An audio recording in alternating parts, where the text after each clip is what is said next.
नमस्कार, स्वागत है आपका हमारे चैनल ओपिनियन बिहार में और मैं हूं आपके साथ कनिका। देखिए, नेपाल में हाल ही में हालात अचानक बहुत बिगड़ गए हैं। इसकी सबसे बड़ी वजह यह रही है कि सरकार ने बिना किसी चेतावनी के सोशल मीडिया प्लेटफॉर्म्स पर बैन लगा दिया है। फेसबुक, इंस्टाग्राम, टिकटॉक और ट्विटर जैसे प्लेटफॉर्म अचानक बंद कर दिए गए हैं। युवाओं के लिए यह बड़ा झटका था, क्योंकि उनके लिए सोशल मीडिया सिर्फ मनोरंजन का साधन नहीं बल्कि अपनी राय रखने और सरकार से सवाल करने का भी जरिया भी है, रोजगार का एक जरिया है। जैसे ही यह बैन लगा, युवाओं को लगा कि उनकी आवाज़ दबाई जा रही है और उनकी स्वतंत्रता छीनी जा रही है। असल में इस आंदोलन की शुरुआत सिर्फ सोशल मीडिया बैन से नहीं हुई। यह बैन तो बस एक तरीके से चिंगारी साबित हुआ था। नेपाल की जनता, खासकर युवा, लंबे समय से बेरोजगारी, भ्रष्टाचार और राजनीतिक अस्थिरता से परेशान भी थे। बार बार सरकारें बनती और टूटती रही, नेता बदलते रहे, लेकिन जनता की मुश्किलें वही की वही बनी रही। भ्रष्टाचार के आरोप हर सरकार पर लगे और जनता को लगने लगा कि नेता सिर्फ अपना फायदा देखते हैं। देश और आम लोगों की कोई भी परवाह नहीं है उन्हें। नेपाल में किस तरीके से जो प्रधानमंत्री है उन्होंने इस्तीफा दे दिया, यही गुस्सा लोगों के मन में जमा हो रहा था और जैसे ही सोशल मीडिया बंद हुआ, यह गुस्सा फूट पड़ा।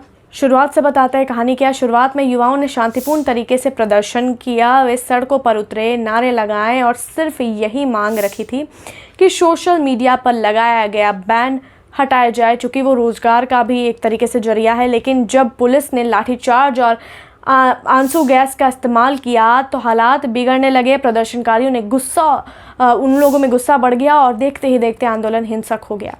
राजधानी काठमांडू समेत कई शहरों में लोगों ने संसद भवन का घेराव किया। गुस्से में भीड़ ने नेताओं के घरों में आग लगा दी। सरकार को भी बहुत नुकसान हुआ। काठमांडू एयरपोर्ट जैसे संवेदनशील स्थान पर कब्जा करने की कोशिश ने हालात को और भी गंभीर बना दिया। स्थिति इतनी बिगड़ गई थी कि सरकार को सेना बुलानी पड़ी और पूरे देश में कर्फ्यू लगा दिया गया। इंटरनेट और सोशल मीडिया पूरी तरह बंद कर दिया गया। लोग घरों में कैद हो गए हैं। इस हिंसा में अब तक 19 लोगों की मौत हो गई है और 100 से ज़्यादा लोग घायल। इन घायलों में आम प्रदर्शनकारी ही नहीं बल्कि सुरक्षा बलों के जवान भी शामिल हैं। सबसे दर्दनाक घटना, पूर्व प्रधानमंत्री की पत्नी की मौत हो गई। प्रदर्शनकारियों ने उनके घर में आग लगा दी और वे उसमें फंसकर जान गंवा बैठी।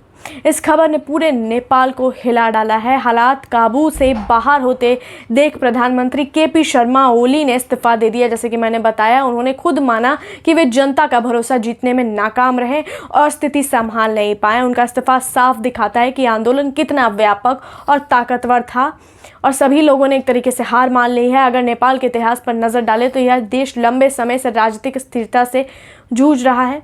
1990 के दशक में राजशाही के खिलाफ बड़ा आंदोलन हुआ था, जिसके बाद लोकतंत्र की शुरुआत हुई। लेकिन 2001 में राज परिवार की बड़ी त्रासदी ने देश को झकझोर दिया था, जब एक ही रात में राजा, रानी और कई सदस्य मारे गए थे। 2006 में फिर से जन आंदोलन हुआ, जिसने राजशाही को खत्म कर दिया और नेपाल गणराज्य बन गया। लेकिन इसके बाद भी राजनीतिक स्थिरता नहीं आ सकी। गठबंधन टूटते रहे, सरकारें गिरती रहीं और जनता की समस्याएं वही बनी रही। और अब देख सकते हैं किस तरह की स्थिति नेपाल में बन रही है। प्रधानमंत्री ने इस्तीफा दे दिया है, सभी लोग वहां से भागना चाह रहे हैं और अब देखते हैं इस मामले में आगे और क्या कुछ अपडेट आता है। तब तक के लिए आप देखते रहिए ओपिनियन बिहार।